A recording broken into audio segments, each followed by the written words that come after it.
Bienvenue à tous dans le podcast Parlons Football. Aujourd'hui, on va traiter un sujet qui fait un petit peu polémique ces temps-ci. C'est en rapport avec notre Kylian Mbappé français. Et bon, je pense que vous avez un petit peu vu la polémique qui est en train de se produire actuellement. Mais pour vous remettre dans le contexte, il y a actuellement le rassemblement de l'équipe de France. Kylian Mbappé, capitaine de cette équipe de France, a demandé à Didier Deschamps de ne pas être sélectionné en raison de tout simplement se reposer au vu de sa récente blessure et au vu des échéances à venir. Demande acceptée, on va dire oui, acceptée par Didier Deschamps. Donc Kylian Mbappé n'a pas été appelé en équipe de France. Donc dans la logique, ce serait que Mbappé soit resté à Madrid pour pouvoir se reposer, pour pouvoir un petit peu récupérer de sa blessure, malgré qu'il ait joué quand même pas mal de minutes depuis cette fameuse blessure. Donc encore une fois, il y a un petit, voilà, il y a un petit bourbier quand même là-dedans. Et ce qui s'est passé, c'est qu'il me semble que c'est ce week-end, hein, je tourne actuellement le podcast le 14 octobre, ça doit être le week-end du 12. Kylian Mbappé a été aperçu à Stockholm en boîte de nuit. Donc voilà, pour la récupération de la blessure, c'est pas forcément idéal. Donc ça fait une grosse polémique, forcément. Le capitaine de l'équipe de France qui demande de ne pas venir en sélection pour non pas se reposer, mais finalement pour aller en boîte. Moi, je comprends cette polémique. Et je pense aussi que tôt ou tard, ça allait arriver. Voilà, on a vu que la cote de popularité de Kylian Mbappé depuis, on va dire, 2017, 2018, surtout 2018 avec la victoire à la Coupe du Monde, en France, la cote de popularité de Mbappé, elle a fait que de grossir, que de monter. Mais Mbappé, ben, en fait, il a aussi une personnalité quand même très à part. Quand on regarde dans l'histoire de l'équipe de France, les rares joueurs qui ont réussi à se faire aimer tout au long de leur carrière, et même après, il n'y en a pas beaucoup. L'exemple évidemment le plus parlant, c'est Zinedine Zidane. Zinedine Zidane, c'est une personnalité complètement opposée à Mbappé. C'était quelqu'un de beaucoup plus discret. Il parlait très peu dans les médias et il faisait aucune polémique. Mbappé, c'est quand même quelqu'un qui se veut d'être la superstar du football moderne. C'est au niveau marketing, c'est peut-être le joueur le plus bankable actuellement. C'est un mec qui a quand même fait les 3 dernières pochettes des FIFA avant cette année. Donc Mbappé au niveau marketing, c'est quand même très très gros. Et ce que je veux dire par là, c'est que mon idée, c'est que ce genre de polémique, ça allait arriver en fait tôt ou tard. C'est que quand tu as un joueur qui est aussi gros en termes marketing, en termes d'image, et qui est aussi gros en termes de popularité, généralement c'est une polémique, ça saute en fait tout ça.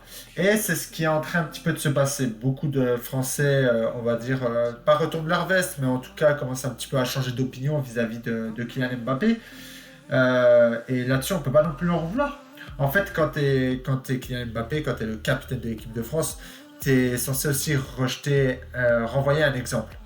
Et l'exemple, actuellement, il ne le donne pas. Parce que quand tu es Kylian Mbappé, tu dois prendre tes responsabilités. Et c'est même lui qui avait demandé ça à la cérémonie il y a quelques années par rapport au prix de Ligue 1. Mais voilà, il demandait plus de responsabilités. Et les responsabilités, il les a.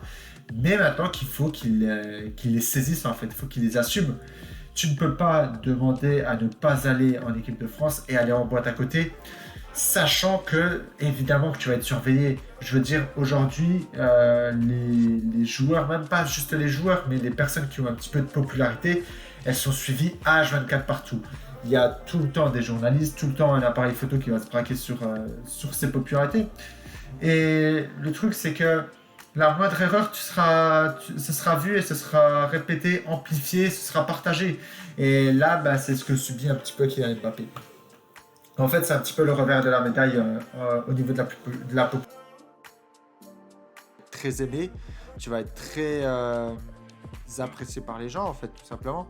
Mais derrière, tu n'as pas le droit à l'erreur. Tu dois renvoyer une bonne image, tu dois prendre tes responsabilités, tu dois faire des choix qui sont logiques d'un point de vue sportif et d'un point de vue personnel. Et Mbappé, là-dessus, je pense qu'il a merdé, en fait, tout simplement. Surtout quand on voit un petit peu la merde que ça a foutu quand il est devenu capitaine. Derrière, tu dois te tenir absolument à carreau. Voilà, il y a beaucoup de gens qui avaient déjà commencé un petit peu à changer d'opinion vis-à-vis de lui lorsque Griezmann a annoncé sa retraite, il y a eu beaucoup de rumeurs comme quoi Mbappé pourrait être lié, en tout cas le brassard de capitaine de Mbappé pourrait être lié au départ en retraite de Griezmann. Moi je n'en ai aucune idée, j'ai pas envie de me lancer dans ce débat-là, mais en tout cas je pense de mon point de vue que Mbappé doit vraiment vraiment faire attention parce que là ça fait quand même quelques fois qu'il se passe des trucs un petit peu bizarres et que les gens changent d'avis sur lui. Et si il tient vraiment à être cette image du football moderne, actuellement il l'est, franchement faut être franc, c'est actuellement le joueur le plus bankable. Mais maintenant il a plus droit à l'erreur. Et en fait c'est ça que je voudrais dire pour résumer mon idée. Surtout quand à côté bah, tu compares avec d'autres sélections, par hasard la sélection espagnole, où tu as Rodri et Carvajal qui sont blessés jusqu'à la fin de saison, Becky, et qui sont deux joueurs, peut-être les deux joueurs les plus importants de la sélection espagnole sur ces dernières années. Et ben, ce qui se passe, c'est que ces deux joueurs sont venus rendre visite aux joueurs de la sélection, ils sont venus bah, voilà, discuter, prendre des nouvelles, tout ça.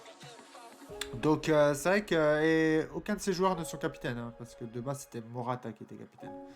Donc c'est vrai que voilà, quand on compare un petit peu ce qui s'est passé là avec la sélection espagnole et puis la situation de Kylian Mbappé, bah, on peut pas s'empêcher de se dire que ouais, c'est bizarre et que Mbappé aurait pu quand même s'abstenir d'aller en boîte.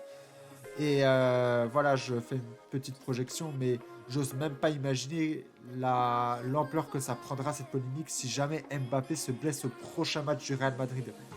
Et je pense que là, le problème qu'il y aura avec Mbappé, ça va être à la fois les Français qui vont changer d'avis par rapport à lui, et potentiellement certains supporters du Real Madrid qui pourraient commencer à tourner leur veste. Déjà qu'il n'est pas forcément ultra apprécié actuellement à Madrid, au vu de ses prestations qui sont assez difficiles en fait, tout simplement. Donc il vaut mieux pas pour lui qu'il rechute. En tout cas, j'espère pas pour lui qu'il va rechuter parce que là, ça pourrait faire beaucoup, beaucoup de mal. Et je pense que cet empire Kylian Mbappé qu'il est en train de construire depuis quelques années va perdre en tout cas quelques briques. Ça, c'est sûr. Maintenant, est-ce que ce genre de choses doivent affecter l'équipe de France? Absolument pas. Moi, je pense qu'il y a quand même des matchs qui vont être, mine de rien, assez importants. Là, il y a une préparation pour la Coupe du Monde 2026 là, qui commence à se préparer, enfin, qui est en route là actuellement, hein, parce que c'est dès maintenant qu'il faut se préparer. Donc ça doit être ça l'objectif des joueurs. Je pense que les joueurs ne doivent pas commencer à se préoccuper de ce qui se passe avec Kylian Mbappé, tout simplement parce qu'aucune place n'est garantie aujourd'hui dans le groupe, que 2026 c'est quand même dans relativement loin, mais c'est que c'est dès maintenant qu'il faut prendre des points et qu'il faut peut-être commencer à prévoir sa place. Donc voilà, vis-à-vis de Mbappé, c'est quand même dommage en fait, parce que c'est vrai que quand on regarde les matchs là qui arrivent de l'équipe de France, Coupe des Nations, mais bon, c'est en gros des matchs amicaux, c'est pas les matchs les plus importants de l'année. Maintenant, il faut pas oublier aussi de quoi on sort là, hein. Mbappé, il sort de l'Euro où il a marqué qu'un but sur penalty et où il a été calamiteux sur la compétition. Là, ça fait quelques rassemblements qui n'est pas non plus exceptionnel. Donc, je pense que justement, au vu de ça, il a besoin de confiance plus que d'aller en boîte, en fait, d'un point de vue sportif. Et la confiance, tu l'acquiers en jouant. La confiance, tu l'acquiers en marquant. Et là, surtout, quand on voit par exemple contre Israël, il y avait clairement moyen de reprendre beaucoup de confiance du côté de Kylian Mbappé. Et on sait à quel point, pour un sportif et surtout pour un joueur de foot, la confiance dans la tête, en fait, c'est très important. Parce que c'est bien beau de faire des petites phases là en interview, en conférence de presse, est-ce que tu vois un mec perturbé, blablabla. Bah, actuellement sur le terrain, ouais, on voit un mec perturbé. En tout cas, on voit quelqu'un qui n'est pas au top de sa forme. Et surtout quand on compare avec ce qu'on a pu voir dans le passé de Kylian Mbappé.